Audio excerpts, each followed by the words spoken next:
Hello साथियों, आज हम आपको भारतीय कॉन्ट्रैक्ट एक्ट 1872 में प्रस्ताव क्या है, प्रस्ताव के आवश्यक लक्षण क्या हैं, प्रस्ताव संबंधी वैधानिक नियम क्या हैं, उसके बाद स्वीकृति क्या है, स्वीकृति संबंधी वैधानिक नियम क्या है, विखंडन क्या होता है, विखंडन की क्या रीतियां हैं, प्रस्तावों की संसूचना क्या होती है, सहमति क्या है, इन सारे टॉपिक्स पर चर्चा करेंगे। हम आपको समझाने की कोशिश करेंगे। पिछले वीडियो में हमने आपको करार के बारे में बताया था। जिन साथियों ने हमारा पिछला वीडियो नहीं देखा है उसमें हमने शॉर्ट में प्रस्ताव भी समझाया था। आज हम प्रस्ताव के बारे में डिटेल में चर्चा करेंगे। जिन साथियों ने अभी तक हमारे चैनल को सब्सक्राइब नहीं किया है, हमारे चैनल को सब्सक्राइब कर लें और वीडियो को लास्ट तक जरूर देखें। वीडियो पसंद आता है वीडियो को लाइक करें, शेयर करें, कमेंट भी करें।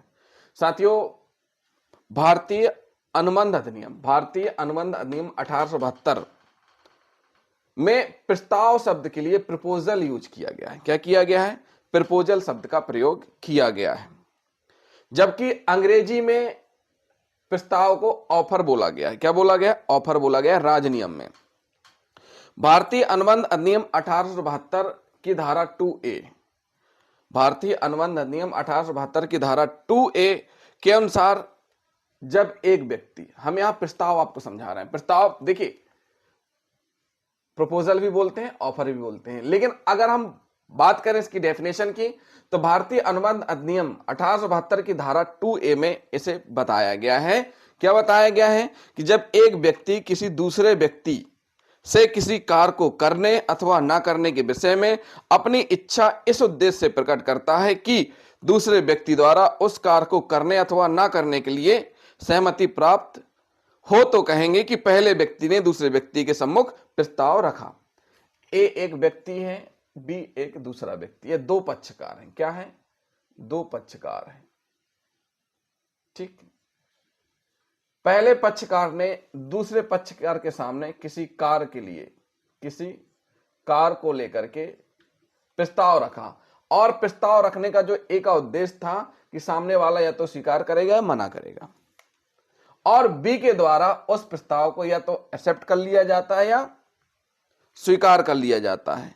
तो पहले व्यक्ति ने दूसरे व्यक्ति के सामने जो प्रपोजल रखा उसे प्रस्ताव कहा जाएगा, यानी इसे ही प्रस्ताव रखना कहा जाएगा। उदाहरण के लिए, ए बी से कहता है, ए किससे कह रहा? बी से कहता है। क्या कहता है? कि क्या वह उसकी बाइक 20,000 में खरीदना चाहता है।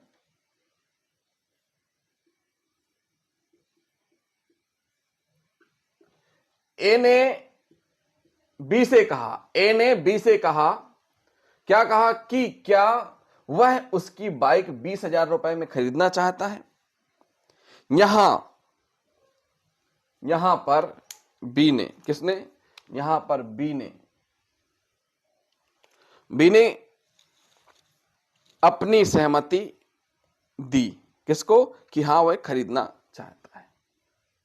तो साथियों, अगर ए ने बी के सामने कोई बात रखी कि ए ने बी से कहा कि क्या वह उसकी बाइक 20,000 रुपए में खरीदना चाहता है, तो यहां ए ने क्या किया? ए ने बी के सामने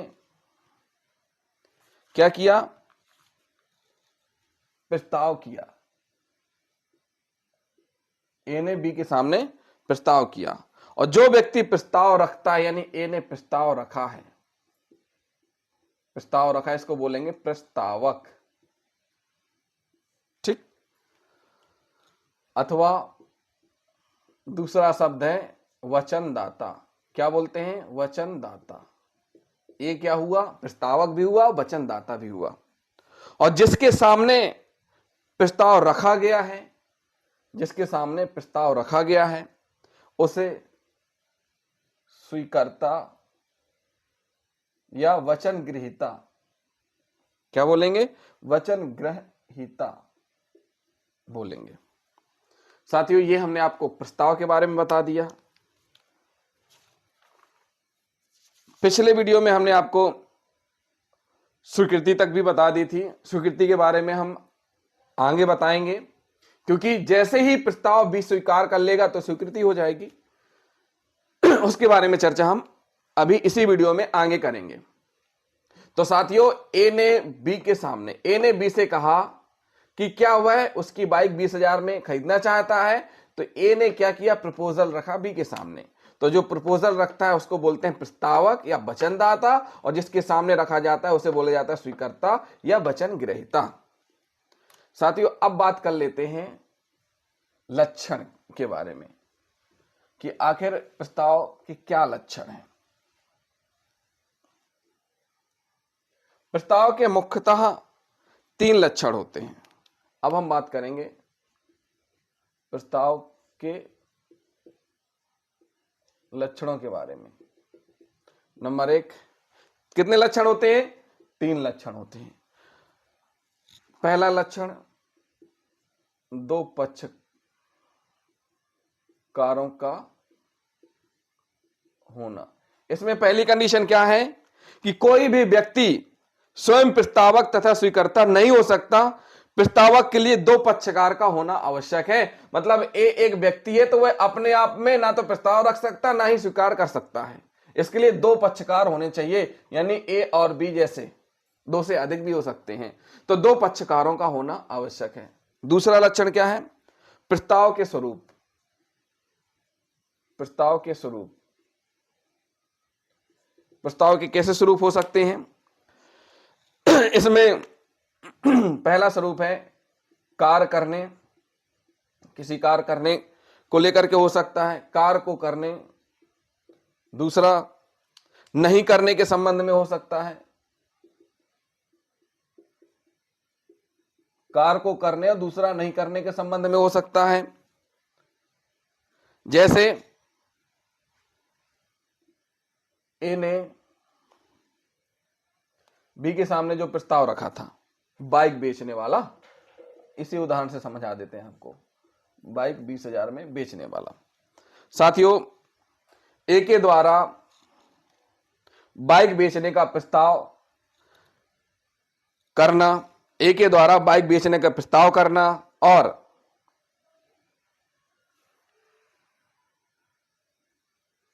ये क्या हो गया, एक प्रकार से कार्य करने के लिए। जैसे ए ने बी के सामने प्रस्ताव रखा कि 20,000 में वह अपनी बाइक बेचना चाहता है। और जो नहीं करने के संबंध में, भाई नहीं करने के संबंध में ये हुआ कि मान लीजिए सुरेश ने दिनेश के सम्मुख, सुरेश के द्वारा दिनेश के सम्मुख ऐसा प्रस्ताव रखा गया कि वह 25 रुपए के बदले 3 सप्ताह तक कॉलेज नहीं जाएगा। 25 रुपए के बदले 3 सप्ताह तक कॉलेज नहीं जाएगा। क्या प्रस्ताव रखा कि वह 25 नहीं करने वाला। नहीं करने के संबंध में क्या हुआ कि सुरेश ने दिनेश के सामने प्रस्ताव रखा कि 25 रुपए वह दे रहा, उसके बदले वह 3 सप्ताह तक कॉलेज नहीं जाएगा। ऐसा प्रस्ताव उसने रखा। तीसरा है, ये तो हो गया 2। तीसरा लक्षण है इसका प्रस्ताव का उद्देश्य।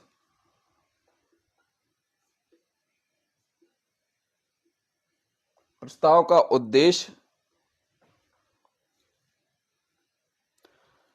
दूसरे व्यक्ति की सहमति प्राप्त करना होना। साथियों, प्रस्ताव की आधारभूत विशेषता है क्या है कि प्रस्ताव जब रखा जाता है तो दूसरे व्यक्ति की सहमति प्राप्त करना। तो साथियों, यह प्रस्ताव की आधारभूत विशेषता है, क्योंकि सहमति प्राप्त ना करनी हो तो प्रस्ताव का कोई औचित्य ही नहीं है। प्रस्ताव इसलिए रखा जाता है कि दूसरा उसमें अपनी सहमति दे, यानी उसको स्वीकार करे। सहमति के लिए, सहमति यस में भी हो सकती, नहीं में भी हो सकती है। तो साथियों, अगर सहमति के लिए प्रस्ताव अगर नहीं है तो उसका कोई औचित्य ही नहीं माना जाएगा। तो साथियों, प्रस्ताव के कितने लक्षण हैं? प्रस्ताव के 3 लक्षण हैं। पहला लक्षण 2 पक्षकारों का होना। अपने अकेले आप में कोई भी पक्षकार प्रस्ताव नहीं रख सकता, ना ही स्वीकार कर सकता। प्रस्ताव के स्वरूप यानी कार्य करने को लेकर हो सकता है, नहीं करने के संबंध में हो सकता है। कार्य करने को लेकर के जैसे ए ने बी के सामने प्रस्ताव रखा कि वह अपनी बाइक 20,000 रुपए में बेचना चाहता है, आप खरीदेंगे, तो ये कार्य करने को लेकर हो गया। नहीं करने को लेकर के सुरेश ने दिनेश से कहा कि 25 रुपए देने के बाद वो 3 सप्ताह तक कॉलेज नहीं जाएगा, तो साथियों ये ना करने के संबंध में हो गया। तीसरा था प्रस्ताव का उद्देश्य दूसरे व्यक्ति की सहमति प्राप्त करना होना, मतलब यह प्रस्ताव का आधारभूत उद्देश्य है, आधारभूत विशेषता है, क्योंकि सहमति प्राप्त ना करनी हो तो प्रस्ताव का कोई औचित्य ही नहीं रहता है। तो साथियों ये हमने आपको लक्षण बता दिए। अब हम आपको प्रस्ताव के कुछ वैधानिक नियम बताएंगे। भाई हर चीज के कोई ना कोई नियम होते हैं। अब ये तो एक्ट है, इसके भी नियम है। प्रस्ताव किस हिसाब से रखा जाएगा, इसके नियम है। प्रस्ताव का नियम है, प्रस्ताव संबंधी वैधानिक नियम यानी लीगली नियम। पहला है प्रस्ताव वैधानिक संबंध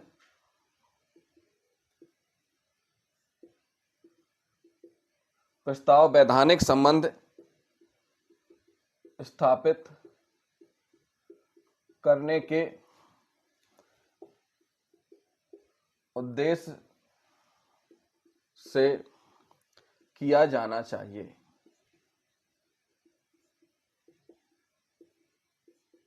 साथियों प्रस्ताव संबंधी जो नियम है उसमें पहला है कि जो प्रस्ताव है, प्रस्ताव वैधानिक संबंध स्थापित करने के उद्देश्य से किया जाना चाहिए। इसका मतलब क्या हुआ, प्रस्ताव से पक्षकारों के मध्य वैधानिक संबंध स्थापित होने चाहिए। सामाजिक ठहराव वैधानिक संबंध उत्पन्न नहीं करते हैं। मतलब देखिए ठहराव जो करार है, हमने आपको करार बताया था, 2 पक्षकारों के बीच करार होता है। करार 2 प्रकार का होता है, वैधानिक भी होता है और सामाजिक भी होता है। सामाजिक करार भी होता है। करार ऐसा हो जिसे विधि मान्यता दे, यानी कानून में जैसे मान्यता दे, यानी जिस पर अगर पूरा ना हो, जो करार पूरा ना हो पाए, उसमें आप उस क्षतिपूर्ति के लिए क्या कर सके, दावा। तो इसमें यही कह रहे हैं कि प्रस्ताव कैसा होना चाहिए, वैधानिक होना चाहिए, जिसको कि विधि ने मान्यता दी है। सामाजिक प्रस्ताव, जो सामाजिक प्रस्ताव रहते हैं उनसे किसी भी वैधानिक करार नहीं बनता है। सामाजिक प्रस्ताव से वो केवल सामाजिक करार ही रहते हैं। साथियों प्रस्ताव के पक्षकारों के मध्य वैधानिक संबंध स्थापित होना चाहिए। जो पक्षकार हैं ए और बी, इनके बीच किसी कार विक्रय को लेकर के इस प्रकार के प्रस्ताव रखे जाने चाहिए एक दूसरे के समक्ष, ना कि घूमने जाना है, फिरना है, खाना खाना है, साथ पढ़ना है, सिनेमा जाना है, इस प्रकार के। तो साथियों सामाजिक करार वैधानिक संबंध उत्पन्न नहीं करते हैं। जैसे घूमने जाने, भोजन करने, साथ पढ़ने, सिनेमा जाने के करार से वैधानिक संबंधों का बोध नहीं होता है। किसी सामान को लेने, खरीदने, बेचने से संबंधित जो करार होते हैं वही वैधानिक करार होते हैं। तो प्रस्ताव कैसे होने चाहिए, प्रस्ताव वैधानिक संबंध स्थापित करने वाले होने चाहिए। दूसरा है इसमें नियम, प्रस्ताव की शर्तें निश्चित होनी चाहिए।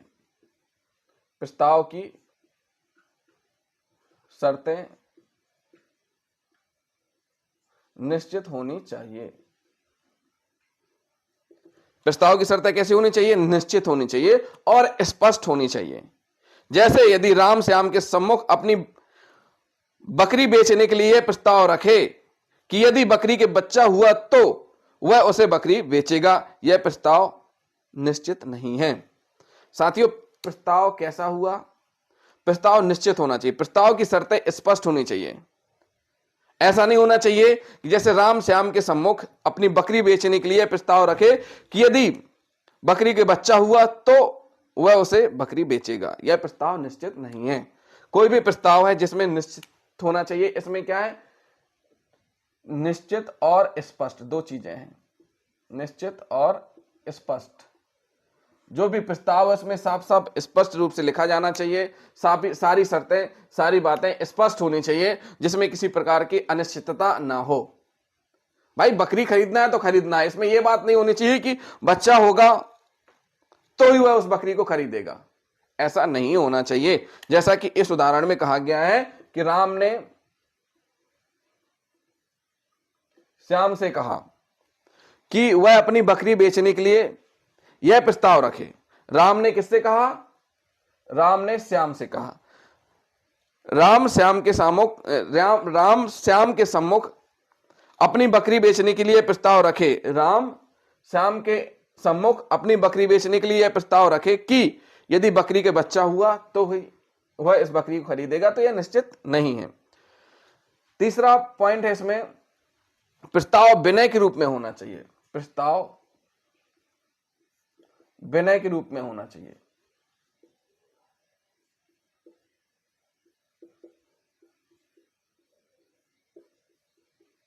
प्रस्ताव कैसा होना चाहिए? विनय के रूप में। प्रस्ताव विनय के रूप में होना चाहिए, आज्ञा के रूप में नहीं। विनय यानी रिक्वेस्ट के रूप में कि हम ये चीज बेचना चाहते हैं। अगर आप कभी शोरूम जाएं या कहीं पर भी जाएं जहां पर प्लॉटिंग हो रही है या किसी ऐसे लोगों से मिले, तो वो जो प्रपोजल रखते हैं उनके रखने का तरीका इतना विनम्र होता है कि वो सारी चीजें पोलाइटली बताएंगे। तो प्रस्ताव अज्ञापक नहीं होना चाहिए। कैसा होना चाहिए? विनय के रूप में होना चाहिए। प्रस्तावक प्रस्ताव को स्वीकार करने के लिए कोई शर्त निश्चित कर सकता है, किंतु अस्वीकार करने को नहीं। साथियों, इसमें स्पष्ट कहा गया है कि प्रस्तावक जो है, भाई प्रस्ताव रखने वाला व्यक्ति क्या होगा? प्रस्तावक। मान लीजिए ए ने बी के सामने प्रस्ताव रखा, तो ये क्या हुआ? प्रस्तावक। अब इसमें कहा गया है कि प्रस्तावक प्रस्ताव को स्वीकार करने के लिए कोई शर्त निश्चित कर सकता है कि भाई जैसे मान के चलिए आप कार खरीदने गए, तो उसमें शर्त रख सकता है कि इतने रुपए आपको डाउन पेमेंट जमा करना है, इतने रुपए आपको फाइनेंस होगा, इतने से कम में नहीं होगा, शर्त रख सकता है, लेकिन अस्वीकार करने को नहीं। यहां पर अस्वीकार करने की कोई शर्त नहीं होती। बी चाहे तो स्वीकार करे, बी चाहे तो अस्वीकार कर दे। अर्थात प्रस्तावक ऐसा नहीं कह सकेगा कि निश्चित समय के भीतर स्वीकृति नहीं आई तो प्रस्ताव स्वीकृत समझा जाएगा। अगर कई बार हम क्या करते हैं कि शोरूम जाते हैं, हम कोटेशन लेते हैं, कोटेशन लेने के बाद बातचीत हो जाती है और फिर हम उस चीज का अगर जवाब नहीं दे रहे हैं, तो इसका मतलब ये नहीं है कि वो प्रस्ताव सामने वाले ने एक्सेप्ट कर लिया, स्वीकृत समझा जाएगा। इसमें यही कहा गया है कि प्रस्तावक अपनी शर्तों सहित प्रस्ताव रख सकता है, लेकिन अस्वीकार करने की कोई शर्त नहीं होती है। तो साथियों, ये तीसरा पॉइंट हो गया। अब हम आपको चौथा पॉइंट बताएंगे। चौथे पॉइंट में कहा गया है कि प्रस्ताव सामान्य अथवा विशेष हो सकता है। इसमें स्पेशल भी हो सकता है और नॉर्मल भी हो सकता है, दोनों प्रकार का प्रस्ताव हो सकता है। साथियों, पॉइंट नंबर चौथा है, प्रस्ताव सामान्य अथवा विशेष हो सकता है। क्या हो सकता है? सामान्य अथवा विशेष हो सकता है। कैसे? जब कोई प्रस्ताव किसी निश्चित व्यक्ति के सम्मुख किया जाता है तो वह विशेष प्रस्ताव कहलाता है, तथा जब कोई प्रस्ताव सामान्य जनता या अनिश्चित व्यक्तियों के समूह के सामने होता है तो वह सामान्य प्रस्ताव कहलाता है। एक निश्चित व्यक्ति के सामने प्रस्ताव जो रखा जाता है उसे क्या बोलेंगे? विशेष प्रस्ताव। लेकिन अगर यही प्रस्ताव, जब कोई प्रस्ताव सामान्य जनता या अनिश्चित व्यक्तियों के सामने रखा जाए, कोई विशेष पर्सन है उसके सामने कोई प्रस्ताव रखा जाए तो विशेष हो गया। कोई सामान्य यानी आम नागरिक या व्यक्तियों के समूह, आम जनता या समूह के सामने प्रस्ताव रखा जाए तो वह समान प्रस्ताव कहलाता है। पॉइंट नंबर 5वां है, प्रस्ताव की सूचना दी जानी चाहिए। प्रस्ताव की सूचना दी जानी चाहिए। मतलब प्रस्ताव की जानकारी उस व्यक्ति को अवश्य होना चाहिए जिस व्यक्ति के लिए प्रस्ताव किया जाता है। प्रस्ताव का संवहन नहीं होगा तो स्वीकृति नहीं दी जा सकती। प्रस्ताव की जिस व्यक्ति के सामने ए ने बी के सामने प्रस्ताव रखा तो उसके बारे में उसको सूचना होना चाहिए। अगर सूचना नहीं होगी तो वह स्वीकृति नहीं दे पाएगा। पॉइंट नंबर 6वां है, प्रस्ताव स्पष्ट या गर्भित हो सकता है।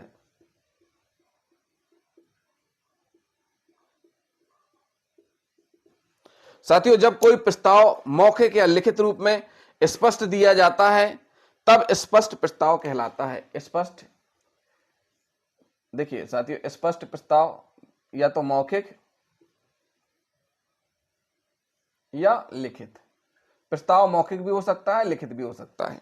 जब कोई प्रस्ताव स्पष्ट रूप से लिखित या मौखिक रूप में दिया जाता है तब स्पष्ट कहलाता है। जब कोई प्रस्ताव स्पष्ट नहीं बताया जाता किंतु आचरण या व्यवहार से प्रस्ताव प्रतीत होता है, मतलब जब कोई स्पष्ट नहीं बताया जाता, आचरण और व्यवहार से प्रतीत होता है। किससे? आचरण और व्यवहार से। व्यवहार से प्रतीत होता है तो गर्भित प्रस्ताव कहा जाता है। गर्भित प्रस्ताव व्यापारिक रीति रिवाज, कार्य करने के ढंग व प्रस्तावक के व्यवहार से जाना जाता है। कैसे जाना जाता है? जिसमें स्पष्ट नहीं रहता है, इसमें व्यापारिक रीति रिवाज, कार्य करने के ढंग व प्रस्तावक के व्यवहार से जाना जाता है। तो साथियों, ये हमने आपको प्रस्ताव संबंधी वैधानिक नियम बता दिए। प्रस्ताव संबंधी वैधानिक नियम 6 है। पहला है, प्रस्तावक वैधानिक संबंध स्थापित करने के उद्देश्य से किया जाना चाहिए। नंबर दूसरा है, प्रस्ताव की शर्तें निश्चित होनी चाहिए। नंबर तीसरा है, प्रस्ताव विनय के रूप में होना चाहिए। नंबर चौथा है, प्रस्ताव सामान्य अथवा विशेष हो सकता है। नंबर 5वां है, प्रस्ताव की सूचना दी जानी चाहिए। नंबर 6वां है, प्रस्ताव स्पष्ट या गर्भित यानी अस्पष्ट भी हो सकता है। दोनों प्रकार से हो सकता है। साथियों, अब हम प्रस्ताव में ही आपको बताएंगे कि प्रस्ताव के लिए आमंत्रण, इनविटेशन, इसका मतलब क्या होता है। इसी वीडियो में हम आपको समझाएंगे। साथियों, प्रस्ताव के लिए आमंत्रण, इसका मतलब क्या हुआ? जब प्रस्ताव किसी व्यक्ति द्वारा स्वयं प्रस्तुत न किए जाए और किसी अन्य व्यक्ति को निमंत्रण दिया जाए कि वह प्रस्ताव रखे तो यह प्रस्ताव रखने के लिए आमंत्रण होगा। मान लीजिए दो पक्षकार हैं, ए और बी। ए ने अपने प्रतिनिधि सी से बोला कि प्रस्ताव रखा जाए। क्या किया जाए? प्रस्ताव रखा जाए। जब प्रस्ताव किसी व्यक्ति द्वारा स्वयं प्रस्तुत न किया जाए और किसी अन्य व्यक्तियों को निमंत्रण दिया जाए कि वह प्रस्ताव रखे तो यह प्रस्ताव रखने के लिए आमंत्रण होगा। प्रस्ताव के लिए आमंत्रण की दशा में जो व्यक्ति आमंत्रण देता है वह स्वीकृति देने वाला होता है। साथियों, इसमें स्पष्ट कहा गया है कि जो आमंत्रण देता है वह स्वीकृति देने वाला होता है तथा जिस व्यक्ति को आमंत्रित किया गया है वह प्रस्तावक होता है। साधारणतः प्रस्ताव के लिए आमंत्रण सर्वसाधारण के लिए खुला रहता है। जो भी चाहे वह प्रस्ताव रख सकता है, किंतु यह अनुबंध का रूप तभी लेगा जब इसकी स्वीकृति दे दी जाएगी। साथियों देखिए, बहुत से प्लानिंग्स रहती हैं। कोई भी एक, मान लीजिए एक फर्म है। अभी आपने देखा होगा कि इंडिया गॉट टैलेंट में या एक चैनल चला था जिसमें कि सभी बिजनेस से संबंधित जज बैठते थे, वो इन्वेस्ट करते थे। वहां आकर के प्रस्ताव रखा जाता था, निमंत्रण दिया जाता था तो प्रस्ताव रखते थे। तो इसमें कहा गया है कि प्रस्ताव के लिए आमंत्रण की दशा में जो व्यक्ति आमंत्रण देता है, यानी कि जो आमंत्रण दे रहा है, वहां बैठा हुआ जज है जिसने आमंत्रण दिया है कि आके प्रस्ताव रखो, ये बी है। बी ने प्रस्ताव दे रखा है ए को कि भैया आप हमारे यहां आकर के प्रस्ताव रखो। तो यहां ए ने आकर के बी के आमंत्रण पर अपना प्रस्ताव रखा, या ए के किसी बंदे ने आकर के प्रस्ताव रखा। तो जो बी है, बी जो आमंत्रण कर रहा है वो स्वीकृतकर्ता माना जाएगा। अगर उसने स्वीकृत कर लिया तो वह प्रस्ताव कंप्लीट माना जाएगा कि उसने प्रस्ताव स्वीकृत कर लिया, वचन बन गया। तो फिर से समझिए, जब प्रस्ताव किसी व्यक्ति द्वारा स्वयं प्रस्तुत ना किया जाए और किसी अन्य व्यक्ति को निमंत्रण दिया जाए कि वह प्रस्ताव रखे, तो यह प्रस्ताव रखने के लिए आमंत्रण होगा। प्रस्ताव के लिए आमंत्रण की दशा में जो व्यक्ति आमंत्रण देता है वह स्वीकृति देने वाला होता है, तथा जिस व्यक्ति को आमंत्रित किया जाता है वह प्रस्तावक होता है। यहां जिस व्यक्ति बी ने ए को आमंत्रित किया, भाई आमंत्रण दिया किसने? बी ने। किसके लिए? ए के लिए। तो ये जो आमंत्रित हो रहा है, आ रहा है, वो प्रस्तावक हुआ, और जो आमंत्रण दे रहा है वो स्वीकर्ता कहलाएगा। साथियों, अब हम आपको प्रस्ताव और प्रस्ताव के लिए आमंत्रण में अंतर क्या है ये भी हम आपको बता देते हैं कि प्रस्ताव और प्रस्ताव के लिए आमंत्रण में अंतर क्या है। प्रस्ताव के लिए पहला अंतर प्रस्ताव व प्रस्ताव के लिए आमंत्रण, इन दोनों में क्या अंतर है? प्रस्ताव के लिए आमंत्रण की दशा में आमंत्रित करने वाला व्यक्ति, जो आमंत्रित करने वाले व्यक्ति, प्रस्ताव के लिए आमंत्रण की दशा में आमंत्रित करने वाले व्यक्ति का उद्देश्य स्वीकृति देने का नहीं होता, वह तो केवल इस बात का प्रतीक है कि वह व्यवहार करने का इच्छुक है। प्रस्ताव रखवाने की दशा में पक्षकार स्वीकृति न मिलने पर उसकी पूर्ति हेतु बाध्य हो जाता है। साथियों, इसमें कहा गया है कि प्रस्ताव के लिए आमंत्रण की दशा में आमंत्रित करने वाले व्यक्ति का उद्देश्य स्वीकृति देने का नहीं होता है, वह तो केवल इस बात का प्रतीक है कि वह व्यवहार करने का इच्छुक है। प्रस्ताव रखवाने की दशा में पक्षकार स्वीकृति न मिलने पर उसकी पूर्ति हेतु बाध्य हो जाता है। साथियों, अगर उस संबंध में स्वीकृति नहीं मिली है, प्रस्ताव रखवाया गया, जिसने आमंत्रण दिया, तो उस स्थिति में क्या होता है? बाध्य हो जाती है। प्रस्ताव के लिए आमंत्रण में करार की क्षमता नहीं होती, किंतु प्रस्ताव करार का रूप ले सकता है। साथियों, जो ये प्रस्ताव है, देखिए, प्रस्ताव के लिए आमंत्रण में ये जो प्रस्ताव है इसमें करार की क्षमता नहीं होती है। क्या नहीं होती? क्षमता नहीं होती। जबकि जो प्रस्ताव रहता है उसमें करार की क्षमता होती है।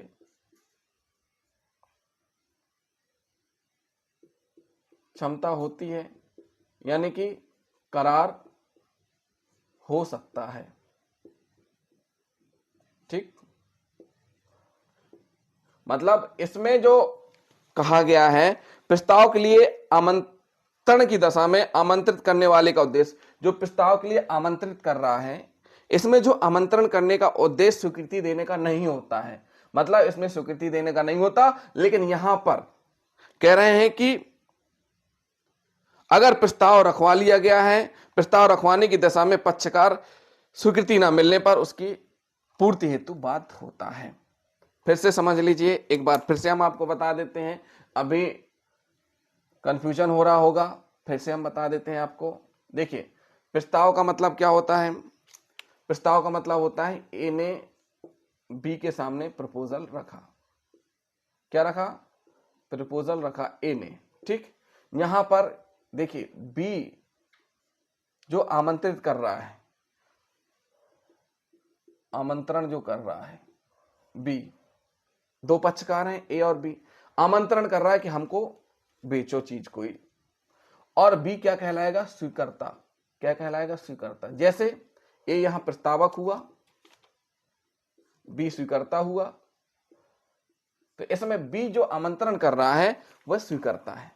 तो इसमें कहा गया है कि प्रस्ताव के लिए आमंत्रण की दशा में, प्रस्ताव के लिए आमंत्रण की दशा में आमंत्रित करने वाले व्यक्ति का उद्देश्य, जो आमंत्रित कर रहा है उसका उद्देश्य स्वीकृति देने का नहीं होता है। यानी जो बी है वो बुला रहा है, उसका उद्देश्य यह नहीं होता कि वह स्वीकृति दे देगा, वह तो केवल इस बात का प्रतीक है कि वह व्यवहार करने का इच्छुक है। मतलब उस संबंध, मतलब वो इस बात का प्रतीक है कि भाई आप प्रपोजल रख रहे हैं, वो सही है कि नहीं इस चीज के लिए है। लेकिन प्रस्ताव में प्रस्ताव रखवाने की दशा में पक्षकार स्वीकृति न मिलने पर उसकी पूर्ति हेतु बाध्य हो जाता है। पक्षकार के सामने प्रस्ताव रखवा लिया और स्वीकृति नहीं मिल रही है तो उस संबंध में बाध्य हो सकता है कि भाई आप या तो हाँ या तो ना, जो भी करना है करें। उसके बाद फिर इसमें ये पहला हो गया। दूसरा अंतर क्या कह रहा है? दूसरा कह रहा है कि प्रस्ताव के लिए आमंत्रण में करार की क्षमता नहीं होती, क्योंकि ये स्वीकृति दी ही नहीं जानी है, और जिस प्रस्ताव में स्वीकृति नहीं दी जाएगी उस वह प्रस्ताव आगे बढ़ेगा ही नहीं, यानी करार होगा ही नहीं, करार नहीं होगा। अगर प्रस्ताव में स्वीकृति नहीं तो फिर करार नहीं होगा।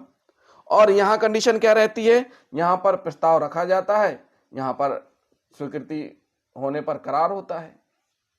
क्या होता है? करार होता है, यानी बात आगे बढ़ती है। नंबर तीसरा अंतर है, प्रस्ताव के लिए आमंत्रण पक्षकार पर दायित्व उत्पन्न नहीं करता। यहां प्रस्ताव के लिए जो आमंत्रण है, जो पक्षकार आता है उस पर दायित्व उत्पन्न नहीं करता, कोई दायित्व उत्पन्न नहीं करता, जबकि प्रस्ताव स्वीकृति मिलते ही दायित्व उत्पन्न हो जाता है। यहां पर प्रस्ताव रखा, स्वीकृति मिली, क्या हुई? स्वीकृति मिली तो एक दायित्व हो गया कि यह सामान इसको बेचेगा और यह इसको रुपए देगा। यहां पर यह स्थिति उत्पन्न हो जाएगी, यानी दायित्व उत्पन्न हो जाएगा। साथियों, हमने प्रस्ताव के लिए आमंत्रण और प्रस्ताव में क्या अंतर था समझाने की कोशिश की है। अगर फिर भी आपको समझ में नहीं आए हैं तो आप कमेंट कर सकते हैं, हम फिर से आपको समझाने की कोशिश करेंगे। साथियों, अब हम आपको बताएंगे कि प्रस्ताव के लिए आमंत्रण माने जाएंगे, निम्नलिखित प्रस्ताव के लिए आमंत्रण माने जाएंगे। कौन कौन से ऐसे हैं जो प्रस्ताव के लिए आमंत्रण माने जाएंगे, वो हम एक बार देख लेते हैं।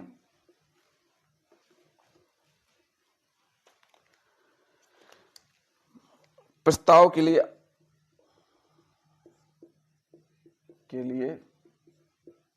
आमंत्रण माने जाएंगे। Number 1, railway time table. Railway time table एक स्थान से दूसरे स्थान पर आने जाने की जानकारी रेलवे टाइम टेबल के माध्यम से ज्ञात की जाती है। इसको देखकर कोई व्यक्ति तय करता है कि उसे किस समय रेल से यात्रा करनी है, अतः यह प्रस्ताव के लिए आमंत्रण है, प्रस्ताव नहीं है। साथियों, इसमें स्पष्ट है। देखिए, प्रस्ताव मतलब सामने वाले के सामने आप प्रपोजल रख रहे हो, लेकिन आपको रेलवे स्टेशन जाना है। रेलवे स्टेशन में आप जाएंगे, देखेंगे कि भाई एक स्थान से दूसरे स्थान पर आने की जानकारी कहां से मिलेगी? रेलवे टाइम टेबल से मिलेगी। इसको देखकर कोई व्यक्ति तय करता है कि उसे किस समय रेल से यात्रा करनी है, अतः यह प्रस्ताव के लिए आमंत्रण है, प्रस्ताव नहीं। जैसे ही वहां पहुंचेगा स्टेशन में तो वो तय करेगा कि मुझे इससे नहीं इस रेल से जाना है या मेरा ये टाइम है, तो ये एक प्रकार से आमंत्रण हो जाएगा। दूसरा है कंपनी का प्राविवरण। कंपनी का प्राविवरण। कंपनी अपने अंशों की बिक्री के लिए जनता को जानकारी देने के उद्देश्य से विवरण प्रकाशित करती है।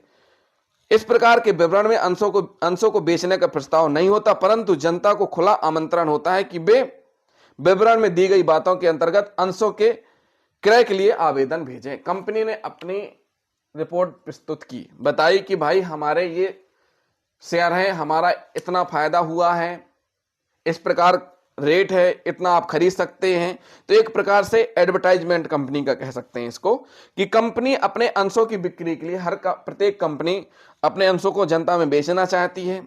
अंशों को बेचने के लिए एक प्राविवरण प्रकाशित किया जाता है, जिसमें वो सारी चीजें डिटेल रहती हैं कि कितना फायदा हुआ, कितना नेटवर्थ है, कितनी लायबिलिटीज है, ये सारी चीजें उसमें बताई जाती हैं। तो साथियों, ये अंश बेचने का प्रस्ताव नहीं है, परंतु जनता को खुला आमंत्रण है कि आप क्या कर सकते हैं? अंशों की क्रय करने के लिए आवेदन कर सकते हैं, आवेदन करें, खरीदने के लिए आवेदन करें। तीसरा है मूल्य सूचियां। मूल्य सूचियां। साथियों, मूल्य सूचियां इस आशय से छपवाई जाती हैं कि ग्राहक को संबंधित वस्तुओं के मूल्य के विषय में जानकारी हो। ये प्रस्ताव के लिए आमंत्रण के रूप में है। इन्हें देखकर ग्राहक वस्तु खरीदने का प्रस्ताव रखता है। साथियों, जैसे हम होटल जाएंगे, होटल गए, होटल में हमने पनीर सब्जी या अदर कोई भी खाना हमने देखा, हमने होटल का मेनू लिया, उसमें हमने पूरा चार्ट देखा, मेनू चार्ट, उसको हमने पढ़ा कि क्या रेट कितने में है। तो होटल ने क्या किया, आमंत्रण दिया, भाई हमारे पास ये रेट लिस्ट है, आप जो भी लेना चाहते हैं। तो ए व्यक्ति ने, जो होटल है, उससे कहा कि वह पनीर की सब्जी खरीदना चाहता है। तो यहां पर क्या हुआ, ग्राहक वस्तु खरीदने का प्रस्ताव रखता है, तो होटल वाला उसको उस प्रस्ताव को स्वीकार कर लेता है, उसको सामान दे देता है। तो मूल सूचियां हो गई। नंबर चौथा है टेंडर के लिए आमंत्रण। हम बता रहे हैं प्रस्ताव के लिए आमंत्रण वाली बात है। टेंडर के लिए आमंत्रण, सड़क भवन आदि निर्माण के लिए कार्य वस्तुओं, कार्य निर्माणकार, देखिए साथियों, सड़क भवन, सड़क हो, भवन हो, इनके निर्माण कार्य के लिए वस्तुओं को खरीदने बेचने के विज्ञापन के द्वारा आमंत्रित किया जाकर ग्राहकों से अनुरोध होता है कि वे प्रस्ताव रखें। इस प्रस्ताव को स्वीकार करने के लिए टेंडर मांगने वाला पक्ष बाध्य नहीं है, क्योंकि प्रस्ताव के लिए निमंत्रण दिया था।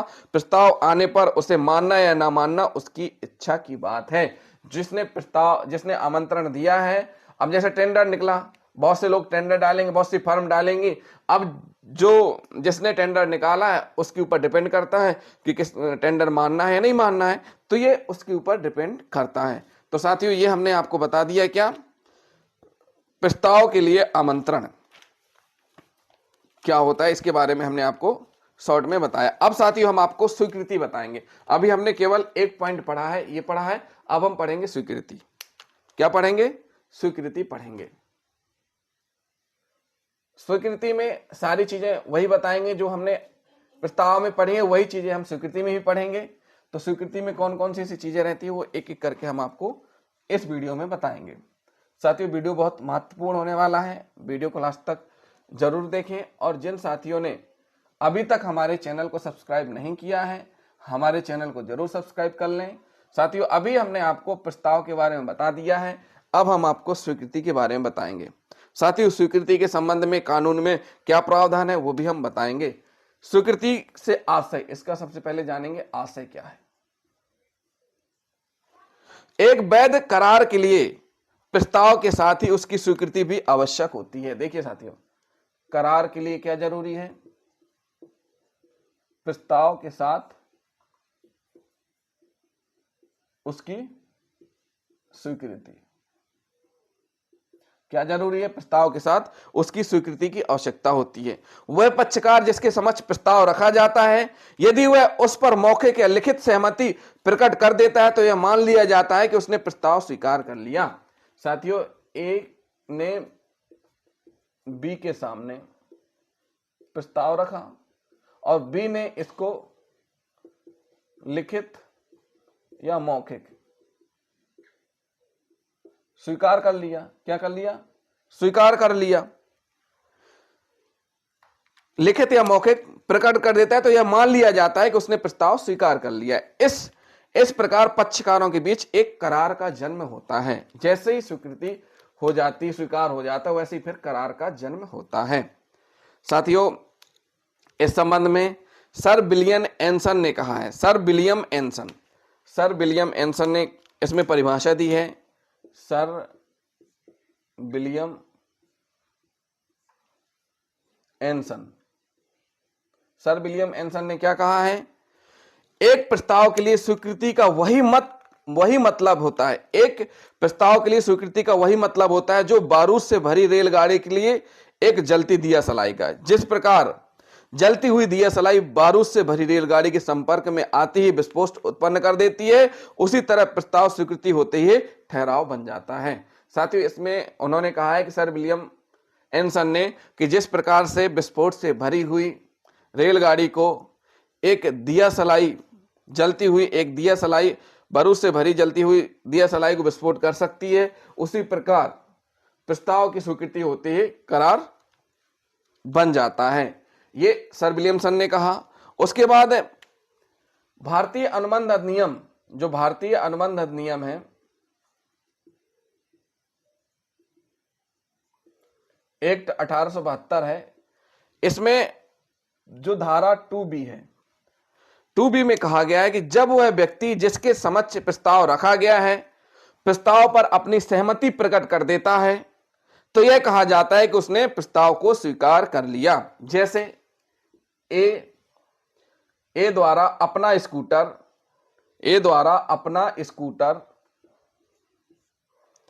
10,000 रुपए में बेचने का प्रस्ताव बी के समक्ष रखा जाता है और बी वह स्कूटर खरीदने के लिए तैयार हो जाता है, बी इस स्कूटर को खरीदने के लिए तैयार हो जाता है, तो यह स्वीकृति कहलाएगी। तो साथियों, हमने आपको स्वीकृति का आशय समझा दिया। अब हम आपको स्वीकृति से संबंधित वैधानिक नियम क्या हैं, ये हम आपको एक एक करके बताएंगे।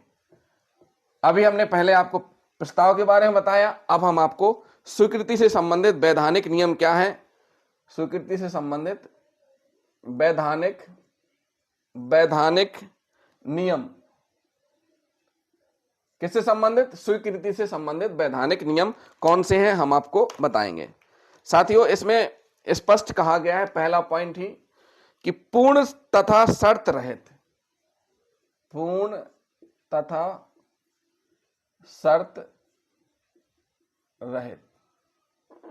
हर चीज के नियम होते हैं। इसी प्रकार स्वीकृति के भी नियम हैं कि स्वीकृति के संबंध में वैधानिक अनिवार्यता है कि स्वीकृति पूर्ण तथा शर्त रहित होनी चाहिए। शर्त सहित स्वीकृति एक प्रकार से प्रति प्रस्ताव होता है और उस समय तक लागू नहीं होता जब तक कि प्रस्तावक द्वारा उस शर्त की स्वीकृति नहीं दी जाती है। स्वीकृति में कोई शर्त नहीं होना चाहिए। अगर शर्त है तो एक प्रकार से प्रस्ताव हो जाएगी और जिसने शर्त रखी है उसकी उसमें स्वीकृति होना जरूरी है। तो साथियों, जैसे अभी हमने आपको बताया कि ए ने बी के सामने 10,000 में स्कूटर बेचने का प्रस्ताव रखा। अब ये जो प्रस्ताव है ये पूर्ण होना चाहिए, आधा अधूरा नहीं होना चाहिए। और इसमें जो स्वीकार कर रहा है यानी बी स्वीकार कर रहा है, ठीक, अपनी स्वीकृति दे रहा है, तो यहां पर बी शर्त नहीं रखेगा, यानी शर्त रहित स्वीकृति देगा। अगर बी ने कोई शर्त रख दी तो जब तक ए उस शर्त को नहीं स्वीकार कर लेता तब तक माना नहीं जाएगा। ठीक है, शर्त सहित स्वीकृति एक प्रकार से प्रति प्रस्तावक होती है और उस समय तक लागू नहीं होती जब तक कि प्रस्तावक के द्वारा उसको स्वीकार नहीं कर लिया जाता है। दूसरा पॉइंट है इसमें स्वीकृति प्रदान करने के योग्य व्यक्ति, स्वीकृति प्रदान करने के योग्य व्यक्ति, इसका मतलब क्या होता है, इसके बारे में हमने आपको पहले भी बताया है कि स्वीकृति प्रदान करने से योग्य व्यक्ति का मतलब क्या होता है। स्वीकृति प्रदान करने के योग्य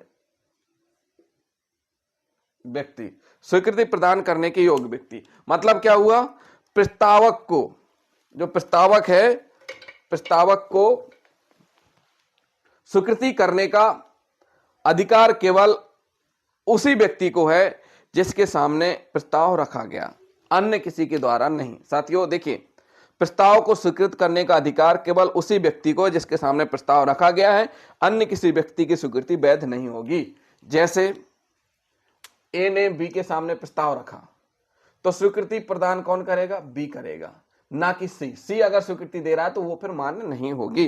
तो यहां पर योग्य व्यक्ति कौन हुआ, जिसके सामने प्रस्ताव रखा गया है। पॉइंट नंबर तीसरा कहता है कि स्वीकृति प्रस्तावक द्वारा निश्चित किए हुए ढंग से होनी चाहिए। मतलब स्वीकृति प्रस्तावक द्वारा निश्चित किए हुए ढंग से होनी चाहिए। किससे होनी चाहिए, ढंग से होनी चाहिए। यानी कि जो प्रस्तावक है, जिसने प्रस्ताव रखा है, जो प्रस्तावक है, प्रस्तावक द्वारा निश्चित की हुई, जिस ढंग से प्रस्तावक ने प्रस्ताव रखा है, जिस ढंग से प्रस्तावक ने प्रस्ताव रखा है, स्वीकृति भी उसी ढंग से होनी चाहिए। स्वीकृति समानता उचित ढंग से होनी चाहिए। यदि प्रस्तावक स्वीकृति किसी नियत विधि के अनुसार चाहता है तो उसकी स्वीकृति उस नियत विधि के अनुसार होनी चाहिए। पॉइंट नंबर चौथा कह रहा है, चौथा कहता है कि स्पष्ट अथवा गर्भित स्वीकृति, स्पष्ट अथवा गर्भित स्वीकृति। साथियों, अभी स्पष्ट का मतलब आपको पता होगा कि स्वीकृति स्पष्ट तभी कही जाएगी जब लिखित या मौखिक हो। स्वीकृति स्पष्ट कब की जाएगी? जब वह लिखित और मौखिक हो। कैसी हो? लिखित और मौखिक हो और स्पष्ट हो। लिखित और मौखिक और स्पष्ट हो। जब इसके अतिरिक्त किसी अन्य ढंग से स्वीकृति को प्रकट किया जाए तो यह गर्भित स्वीकृति कहलाएगी। गर्भित स्वीकृति में स्वीकारक अपने व्यवहार से स्वीकृति देता है, मतलब अपने व्यवहार से देता है, स्पष्ट नहीं देता उसमें। तो इस प्रकार की जो स्वीकृति है वो गर्भित स्वीकृति कहलाती है, गर्भित स्वीकृति कहलाती है। अगला पॉइंट है पांचवा, स्वीकृति आचरण द्वारा भी हो सकती है। स्वीकृति कैसे भी हो सकती है? स्वीकृति आचरण द्वारा भी हो सकती है। स्वीकृति आचरण द्वारा भी हो सकती है। कैसे हो सकती है? स्वीकृति आचरण द्वारा भी हो सकती है। साथियों, स्वीकृति आचरण द्वारा कैसे हो सकती है? देखिए, इस संबंध में महत्वपूर्ण है कि केवल मानसिक स्वीकृति जिसकी शब्दों या आचरण से पुष्टि ना हो, संनियम की दृष्टि से स्वीकृति नहीं हो सकती। किसी प्रस्ताव पर मौन धारण करना स्वीकृति नहीं है, क्योंकि मौन का अर्थ स्वीकृति या अस्वीकृति दोनों हो सकता है। साथियों, जो स्वीकृति आचरण से मतलब क्या है? मानसिक स्वीकृति से है। इस संबंध में महत्वपूर्ण है कि केवल मानसिक स्वीकृति जिसकी शब्द या आचरण से पुष्टि ना हो उसको स्वीकृति नहीं कहा जाएगा। सिर हिला करके हाँ कर रहे हैं आप तो भी वो आचरण से मानी जाएगी। अगर मान लीजिए मौन रह रहे हैं आप, तो मौन रहना भी स्वीकृति नहीं है। अगर आप मौन धारण कर लेते हैं तो स्वीकृति नहीं, क्योंकि मौन का अर्थ स्वीकृति अस्वीकृति दोनों हो सकता है। क्या हो सकता है? स्वीकृति अस्वीकृति दोनों हो सकता है। तो साथियों, ये हमने आपको 5 पॉइंट बता दिए। छठवां पॉइंट कह रहा है स्वीकृति का संवहन अवश्य होना चाहिए। छठवां पॉइंट कह रहा है स्वीकृति का संवहन। इसका मतलब क्या है? स्वीकृति का संवहन अवश्य होना चाहिए। वैध स्वीकृति के लिए आवश्यक है कि प्रस्तावक के पास स्वीकृति की सूचना अवश्य पहुंचनी चाहिए। स्वीकृति का संवहन स्वीकारक के विरुद्ध उस समय पूर्ण समझा जाता है जबकि उसका ज्ञान प्रस्तावक को हो जाता है। केवल मन में स्वीकृति का विनिश्चय करना पर्याप्त नहीं है, उसको प्रकट करना आवश्यक है। संवहन मतलब प्रकट करना, और प्रकट कैसे करना? जो प्रस्तावक है उसको पता चले, प्रस्तावक को पता चलना चाहिए कि आपने स्वीकृति दे दी है। तो स्वीकृति की वैध स्वीकृति के लिए आवश्यक क्या है? कि प्रस्तावक के पास स्वीकृति की सूचना अवश्य पहुंचे। आपने मन में बोल लिया कि हाँ हमने स्वीकृति कर ली, तो यह फिर मान्य नहीं है। इसके लिए जरूरी क्या है? प्रस्तावक को पता होना चाहिए, प्रस्तावक को इस बात की सूचना पहुंचनी चाहिए कि आपने उसकी स्वीकृति कर ली है। पॉइंट नंबर 7वां कह रहा है, 7वां कहता है कि प्रस्ताव जाने बिना स्वीकृति देने का कोई महत्व नहीं। प्रस्ताव जाने बिना प्रस्ताव जाने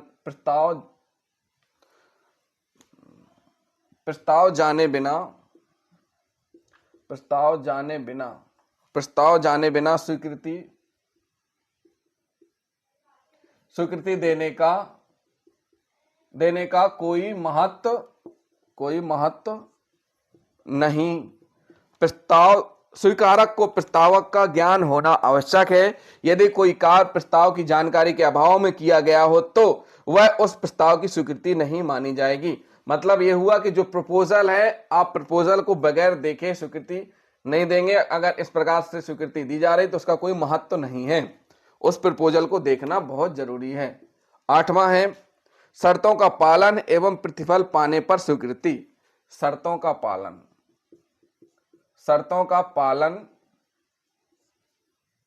एवं प्रतिफल पाने पर स्वीकृति। साथियों, प्रतिफल के बारे में हमने पहले भी बताया था, आज फिर समझा देंगे। यदि कोई स्वीकारक प्रस्तावक की शर्तों को पूरा करता है, देखिए जो प्रस्तावक है, ए प्रस्तावक है, इसने बी के सामने प्रस्ताव रखा, बी कौन है? स्वीकर्ता, स्वीकर्ता हो गया, ठीक। उसमें कह रहे हैं कि यदि कोई स्वीकारक प्रस्ताव की शर्तों को पूरा करता है अथवा पारस्परिक वचन के लिए प्रस्ताव के साथ प्रस्तुत किए गए प्रतिफल को स्वीकार करता है तो यह प्रस्ताव स्वीकृत माना जाएगा। जो प्रस्तावक है उसने स्वीकर्ता के सामने जो शर्तें रखी हैं उनको स्वीकर्ता एक्सेप्ट करता है और जो भी प्रतिफल है उसको भी स्वीकार करता है। प्रतिफल कैसे? जैसे ए ने बी के सामने 10,000 में स्कूटर बेचने का प्रस्ताव रखा, तो यहां बी के लिए स्कूटर प्रतिफल हुआ और ए के लिए 10,000, क्योंकि ए क्या दे रहा है? स्कूटर बेच रहा है बी को, और बी क्या दे रहा है? रुपए दे रहा है किसको? ए को। तो ये क्या हो गया? प्रतिफल हो गया एक दूसरे के लिए। उसके बाद अस्वीकृत प्रस्ताव की स्वीकृति, लास्ट 9वां है अस्वीकृत प्रस्ताव की स्वीकृति। इसका मतलब क्या हुआ? यदि कोई प्रस्ताव एक बार अस्वीकृत कर दिया गया हो तो उस प्रस्ताव की स्वीकृति उस समय नहीं की जा सकती जब तक कि प्रस्तावक द्वारा उस प्रस्ताव को पुनः प्रस्ताव के रूप में प्रस्तुत नहीं कर दिया जाता। एक बार प्रपोजल आपने रखा, प्रस्ताव एक बार रखा और वह अस्वीकार कर दिया गया, तो फिर वह अपने आप स्वीकार नहीं होगा, इसमें प्रस्तावक को फिर से प्रस्ताव रखना पड़ेगा, तो फिर उसमें स्वीकृति हो सकती है। यानी अगर एक बार स्वीकृत नहीं हुआ, अस्वीकृत कर दिया गया, तो उस प्रस्ताव की स्वीकृति उस समय नहीं की जा सकती जब तक कि प्रस्तावक द्वारा उस प्रस्ताव को पुनः प्रस्ताव के रूप में प्रस्तुत ना कर दिया जाए। साथियों, ये हमने स्वीकृति से संबंधित कुछ वैधानिक नियम बताए। अब हम आपको प्रस्ताव तथा स्वीकृति विखंडन बताएंगे। विखंडन मतलब टूटना। अभी हमने क्या बताया? प्रस्ताव और स्वीकृति में दोनों के वैधानिक नियम बता दिए। पहले हमने प्रस्ताव के वैधानिक नियम बताए, अभी हमने स्वीकृति के वैधानिक नियम बताए। अब हम आपको बताएंगे प्रस्ताव तथा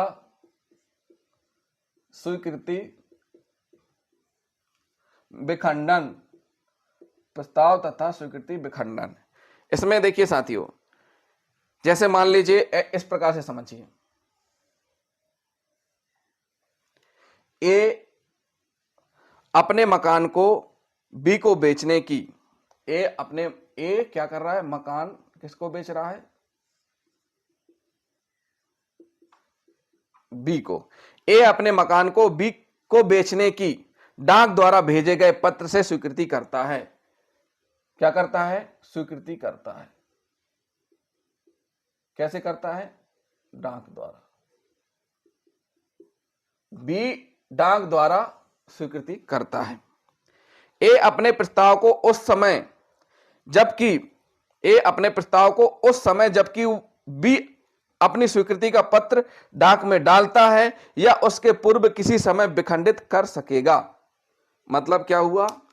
देखिए साथियों, ए ने बी के सामने प्रस्ताव रखा, ठीक, और बी उस स्वीकृति को डाक से भेज रहा है ए को। अब इसको विखंडन कैसे कर सकता है? ए अपने प्रस्ताव को उस समय जबकि बी अपनी स्वीकृति का पत्र डाक में डालता है या उसके पूर्व किसी समय विखंडित कर सकता है। यानी जब डाक में डालता है, डालते समय विखंडित कर सकता है, या फिर उसके पहले भी कि भैया हम आपसे करार नहीं करना चाहते हैं। क्या कर सकता है? हम आपसे करार नहीं करना चाहते हैं। बी अपनी स्वीकृति को उस वक्त जबकि उसे संसूचित करने वाला पत्र ए को मिलता है या उसके पहले किसी वक्त विखंडित कर सकेगा। अब ये तो हो गया प्रस्ताव का विखंडन। ये हमने क्या बता दिया? प्रस्ताव का। स्वीकृति का विखंडन कब कैसे होगा? फिर से समझिए साथियों, ए अपना मकान बी को बेचने के लिए प्रस्ताव रखता है, बी के पास प्रस्ताव डाक से पहुंच रहा है, बी अपनी स्वीकृति भेज रहा है किसको? ए को, और स्वीकृति भेजने वाला था उतने टाइम ए ने बोल दिया कि भैया हमारा प्रस्ताव खंडित, यानी हम अपना तोड़ रहे हैं। अब ये तो हो गई, क्या बात हो गई कि ए ने कर दिया। अब मान लीजिए बी चाह रहा है कि मुझे यहां स्वीकृति नहीं देनी है, मतलब मैंने दे भी दिए लेकिन स्वीकृति में विखंडित करना चाहता हूं, तो उसके लिए क्या नियम है? स्वीकृति कब विखंडित होगी? जब ए को पत्र मिलता है या उसके पहले। स्वीकृति उस वक्त जबकि उसे संशोधित करने वाला पत्र ए को मिलता है या उसके पहले किसी भी वक्त, यानी जो ए है, ए को डाक से जो पत्र भेज रहे हैं वो पत्र ए को मिलता है या उसके पहले भी किसी भी माध्यम से बी कह सकता है भैया हमारा प्लान कैंसिल हो गया है, हम नहीं लेना चाहते हैं। इस संबंध में भारतीय कॉन्ट्रैक्ट एक्ट, भारतीय संविदा अधिनियम की धारा 5 में ये प्रावधान है विखंडन से संबंधित। कितने में है? धारा 5 में प्रस्ताव और स्वीकृति विखंडन के बारे में बताया गया है। साथियों, हमने आपको एक उदाहरण से समझाने की कोशिश की है। अगर नहीं समझ में आया तो आप कमेंट कर सकते हैं, हम फिर से आपको समझाने की कोशिश करेंगे। धारा 5 उस वक्त के बारे में बतलाती है जिसके अंदर प्रस्ताव और उसकी स्वीकृति का अपखंडन होना चाहिए। प्रस्ताव का विखंडन उसी हालत में हो सकता है जबकि उसकी स्वीकृति की सूचना पूर्ण नहीं हुई हो। उदाहरण के लिए ए अपने मकान को बेचने का प्रस्ताव डाक द्वारा बी से करता है। ए अपने प्रस्ताव का विखंडन प्रस्ताव की स्वीकृति की सूचना पूर्ण होने से पहले किसी भी समय कर सकता है। इसी प्रकार स्वीकृति का विखंडन स्वीकृति दाता पर बाध्यकारी होने से पहले किया जा सकता है। स्वीकृति दाता पर बाध्यकारी हो जाती है जबकि स्वीकृति पत्र प्रस्तुता प्रस्तावकर्ता के पास पहुंच जाता है। साथियों, ये हमने एक उदाहरण जो समझाया है उसी के अनुसार हमने आपको बता दिया। अब हम आपको बताएंगे प्रस्ताव के विखंडन की कौन कौन सी ऐसी रीतियां होती हैं। साथियों, प्रस्ताव के विखंडन की ऐसी कौन कौन सी रीतियां, अभी हमने विखंडन का मतलब बता दिया जो धारा 5 में दिया गया है। अब धारा 6 भारतीय संविदा यानी कि इंडियन कॉन्ट्रैक्ट एक्ट, भारतीय संविदा अधिनियम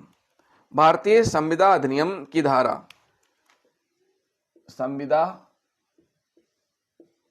अधिनियम की धारा कौन सी? 6 में प्रस्ताव के विखंडन की रीतियां दी गई हैं। पहले हम पढ़ेंगे प्रस्ताव के विखंडन की रीतियां, फिर हम आपको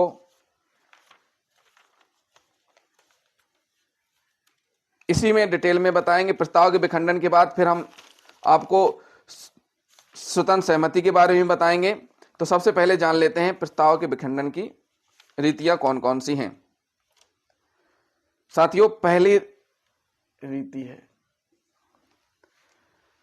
धारा 6 में कहा गया है प्रस्तावकर्ता द्वारा दूसरे पक्षकार को विखंडन की सूचना के सूचित होने से ऐसे प्रस्ताव में उसकी स्वीकृति हेतु विदित वक्त के व्यगत हो जाने से अथवा अगर कोई वक्त इस प्रकार विदित नहीं है तो स्वीकृति की सूचना के बिना युक्त वक्त के व्यगत होने से या स्वीकृति की पूर्ववर्ती शर्तों को पूरा करने से, स्वीकृति दाता की असफलता से अथवा प्राप्त प्रस्तावकर्ता की मृत्यु अथवा उन्मत्तता से, अगर उसकी मृत्यु या उन्मत्तता का तथा स्वीकृति के पूर्व स्वीकृति दाता के ज्ञान में आ जाता विखंडन हो जाता है। साथियों, एक एक करके हम आपको बताएंगे। पहली कंडीशन है विखंडन के नोटिस की सूचना। विखंडन के नोटिस की सूचना। किस चीज की सूचना? विखंडन के नोटिस की सूचना। धारा 6 सब क्लॉज 1 कहता है, क्या कहता है कि किसी प्रस्ताव का विखंडन दूसरे पक्षकार द्वारा विखंडन की सूचना ही नोटिस द्वारा होती है। क्या होती है? नोटिस द्वारा होती है। विखंडन तभी प्रभावी होगा जब इसकी सूचना स्वीकृति से पहले दी जाए, यानी स्वीकृति होने से पहले ही उस चीज की सूचना दे दी जाए उसको और वह स्वीकृति ना हो पाए। ऐसे विखंडन का वक्त धारा 4 में दिया गया है। धारा 4 के मुताबिक कोई प्रस्ताव उसकी स्वीकृति की सूचना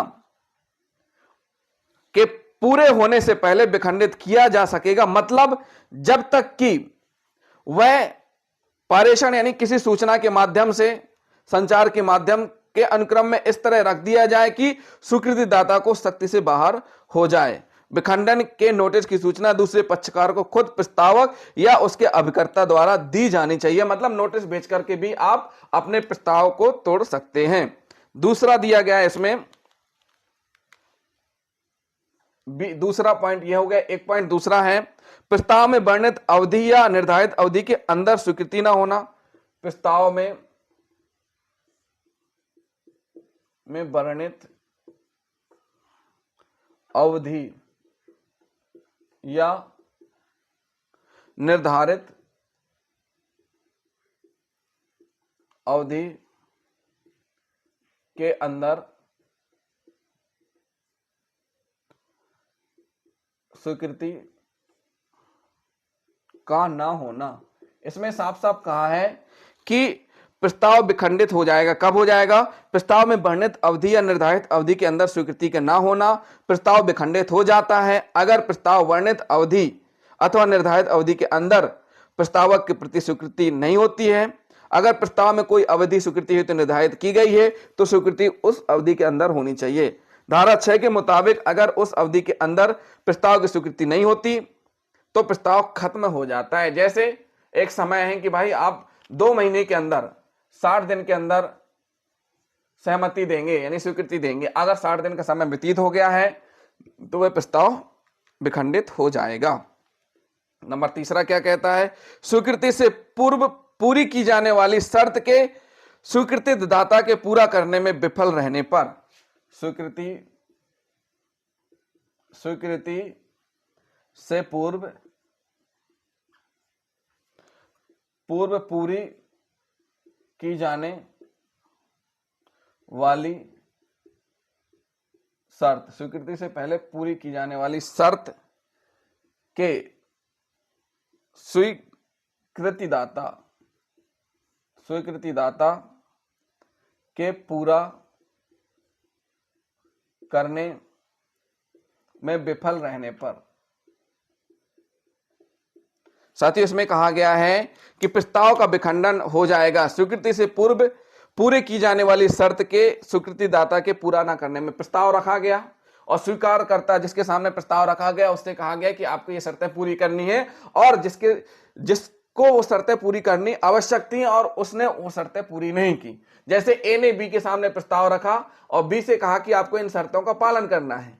अगर बी उन शर्तों का पालन नहीं करेगा तो फिर यह माना जाएगा कि वो प्रस्ताव विफल है यानी विखंडित हो गया। चौथा नंबर पॉइंट जिसमें कहा गया है प्रस्तावक की मृत्यु या पागलपन के कारण। साथियों, प्रस्ताव का विखंडन हो जाएगा। प्रस्तावक की मृत्यु या पागलपन के कारण भी प्रस्ताव का विखंडन हो जाएगा अगर प्रस्तावक की मृत्यु हो जाती है अथवा वह पागल हो जाता है। लेकिन इस तथ्य का ज्ञान स्वीकृति दाता को स्वीकृति देने से पहले हो जाना चाहिए। यानी स्वीकृति देने से पहले अगर इस बात का ज्ञान हो जाता है तो फिर वह क्या हो जाएगा? विखंडन हो जाएगा। प्रस्ताव क्या होगा? विखंडन माना जाएगा। ए अपना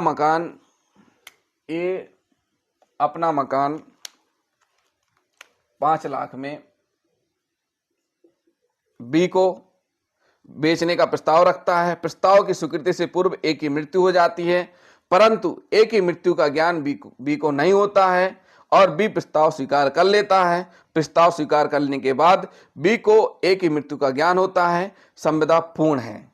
उस स्थिति में फिर क्या मानी जाएगी कि वह करार पूर्ण माना जाएगा जब तक इसको पता ना हो। जैसे ए ने बी के सामने प्रस्ताव रखा कि 5 लाख में उसका वह घर खरीद ले और बी ने उसकी प्रपोजल को एक्सेप्ट कर लिया और जब एक्सेप्ट कर लिया उसके बाद उसको पता चलता है, पहले पता नहीं चलता है। स्वीकार करने के बाद पता चलता है कि उसकी मृत्यु हो गई है तो यह माना जाएगा कि करार कंप्लीट है। इसलिए इसमें स्पष्ट कहा गया है कि स्वीकृति होने के पहले अगर पता चल जाए तो फिर वह प्रस्ताव विखंडन माना जाएगा। साथियों, हमने आपको प्रस्ताव और स्वीकृति दोनों के बारे में बताया है कि किस प्रकार से नियम है, किस प्रकार से विधि में नियम बनाए गए हैं। फिर हमने आपको विखंडन के बारे में बताया, विखंडन की रीतियां भी बताई, और हमने विखंडन के से संबंधित बातें भी बताई कि किस प्रकार से विखंडित होता है। पॉइंट बाय पॉइंट आपको समझाने की कोशिश की है। साथियों, अगर आपको कोई पॉइंट समझ में नहीं आया है तो पूछ सकते हैं, और इसी में हम आपको थोड़ा सा सहमति के बारे में बता देते हैं कि सहमति क्या होती है, ये जानना भी जरूरी है। देखिए, ए और बी ये प्रस्तावक हो गया, बी स्वीकर्ता हो गया। अब ये जो स्वीकर्ता है इसकी सहमति बहुत महत्वपूर्ण है। क्या है? इसकी सहमति बहुत महत्वपूर्ण होती है। वैध अनुबंध के दो आवश्यक लक्षण, प्रस्ताव और स्वीकृति, तथा पक्षकारों के मध्य अनुबंध की क्षमता के बाद तीसरा महत्वपूर्ण लक्षण है स्वतंत्र सहमति। क्या है? स्वतंत्र सहमति। सहमति कैसी होनी चाहिए? स्वतंत्र सहमति होनी चाहिए। स्वतंत्र सहमति के पहले यह समझना आवश्यक है कि सहमति क्या है। दो या अधिक व्यक्तियों की सहमति उस समय समझी जाती है जब वे दोनों एक ही बात पर एक ही भाव से सहमत हों। यानी दोनों एक ही बात पर एक ही भाव से सहमत हों, वह बेचने वो खरीदने के लिए तैयार हो उसी पर। इसे मानसिक समन्वय कहा जाता है। भारतीय अनुबंध अधिनियम की धारा 13, यानी जो भारतीय अनुबंध अधिनियम है, भारतीय अनुबंध अधिनियम या संविदा अधिनियम एक ही बात है, अधिनियम 1872 की धारा 13, धारा 13 में कहा गया है कि दो या अधिक व्यक्तियों की सहमति उस समय कही जाती है जब वे एक ही बात पर एक ही भाव से सहमत हों। यदि दोनों पक्षकारों के विचार अलग अलग होंगे तो विचारों की एक रूपता नहीं होगी और सहमति नहीं होगी। उदाहरण के लिए मान लीजिए, उदाहरण ए बी को अपनी घड़ी 100 रुपए में बेचने का प्रस्ताव रखता है, ठीक है, और बी उस प्रस्ताव को स्वीकार कर लेता है, तो यहां उनमें आपस में सहमति मानी जाएगी, क्योंकि वे दोनों एक ही वस्तु के लिए एक ही भाव पर सहमत है। यानी घड़ी और रेट दोनों एक ही भाव पर। अगर मान के चलिए बी कहता नहीं मैं 80 में लूंगा, और ये कहता नहीं मैं इतने से कम में दूंगा ही नहीं, तो फिर वहां पर सहमति नहीं होती। एक भाव पर एक वस्तु, क्या कह रहे हैं? आपस में सहमति, एक ही वस्तु के लिए एक ही भाव पर सहमत हो। एक ही वस्तु के लिए एक ही भाव पर जब दोनों पक्षकार सहमत होते हैं तब वह सहमति कहलाती है। साथियों, अब बात आती है स्वतंत्र सहमति की। कि स्वतंत्र सहमति क्या है? अभी हमने आपको सहमति बता दिया जो कि धारा 13 में स्पष्ट किया गया है। अब हम आपको बताएंगे स्वतंत्र सहमति। कैसी सहमति? स्वतंत्र सहमति।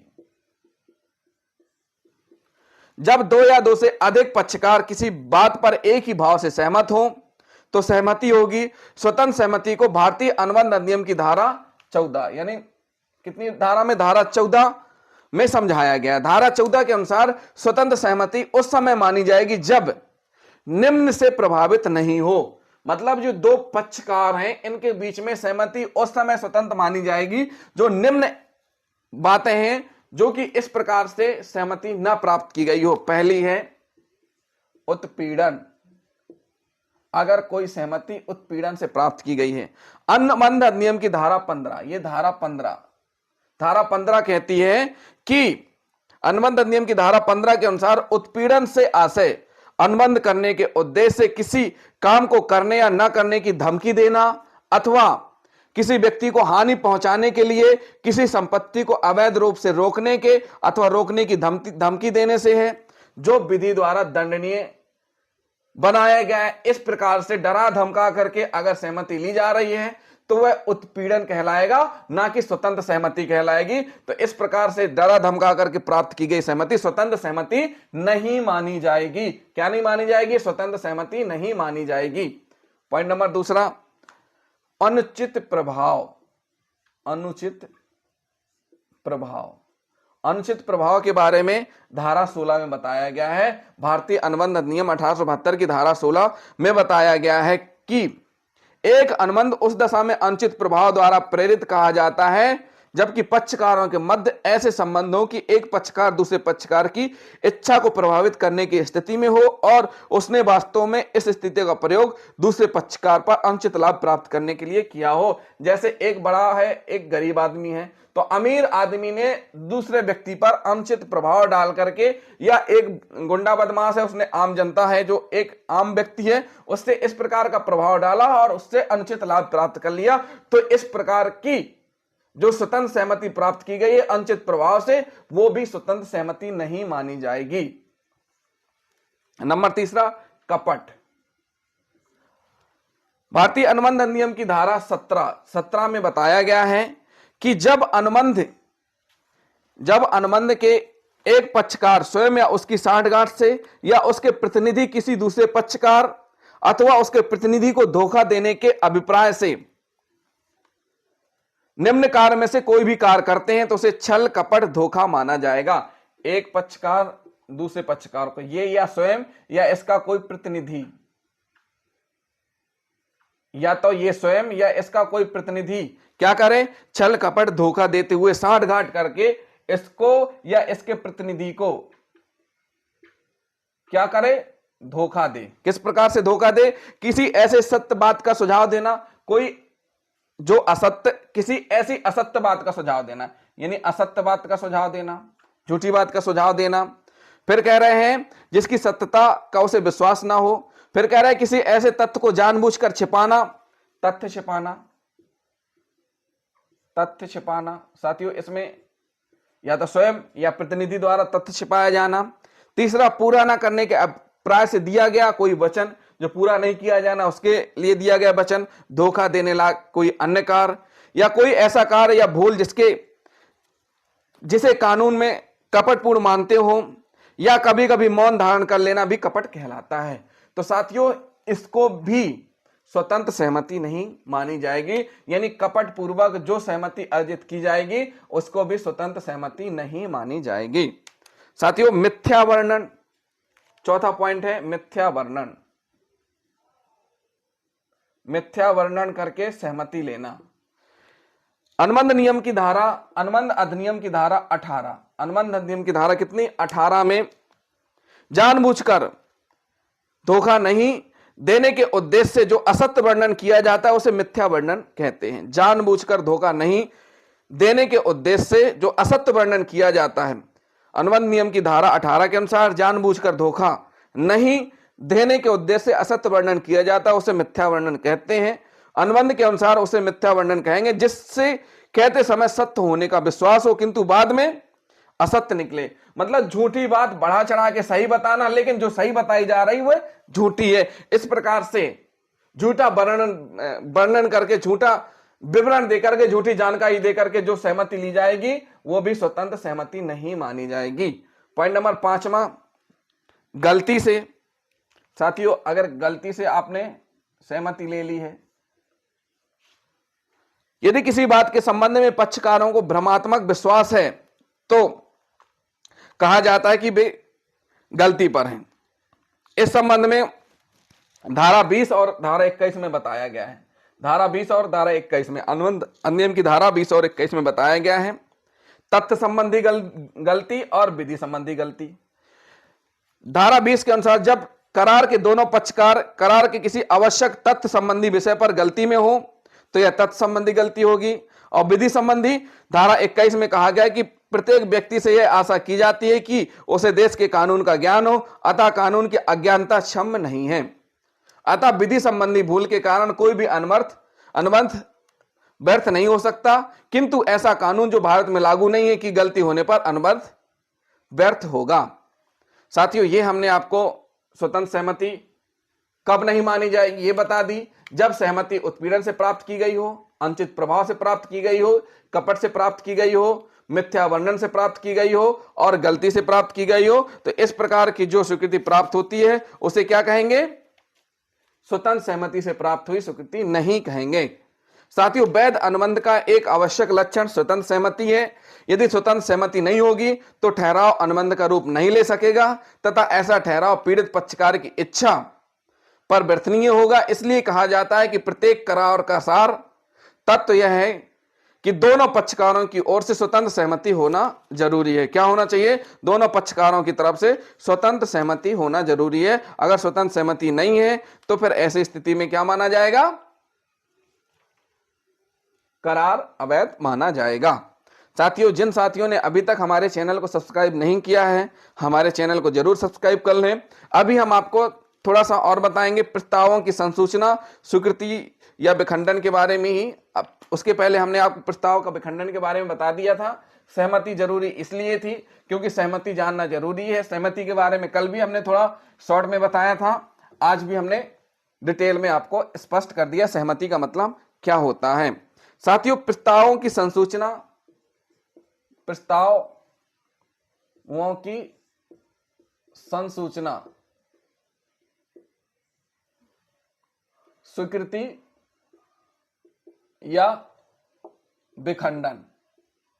विखंडन अभी हमने आपको बताया कैसे हो सकता है, स्पष्ट कर दिया था। भारतीय संविदा अधिनियम की धारा 3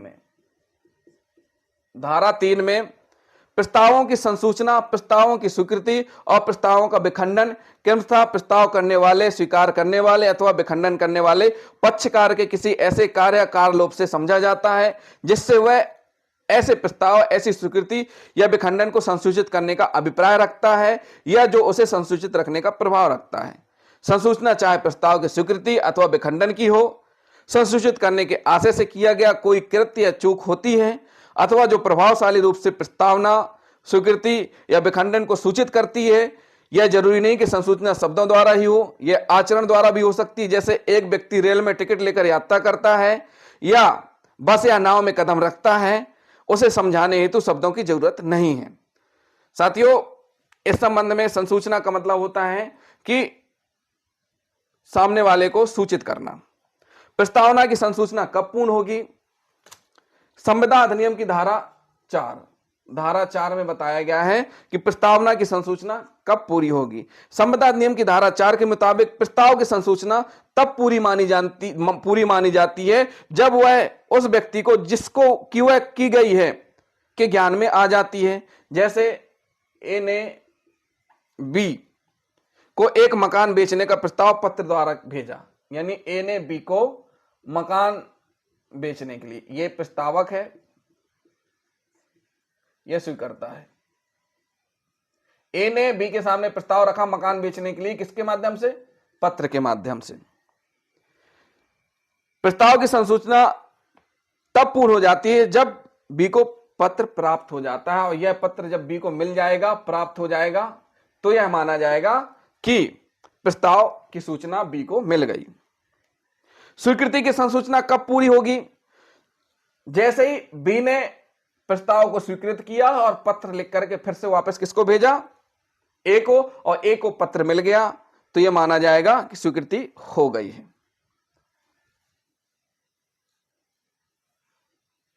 साथियों, ये हमने आपको स्पष्ट कर दिया, और इसके संबंध में विखंडन के बारे में हमने आपको पहले ही बता दिया था कि कब विखंडन हो जाती है और कब नहीं होती। ये सारी चीजें हम आपको पहले ही बता चुके हैं।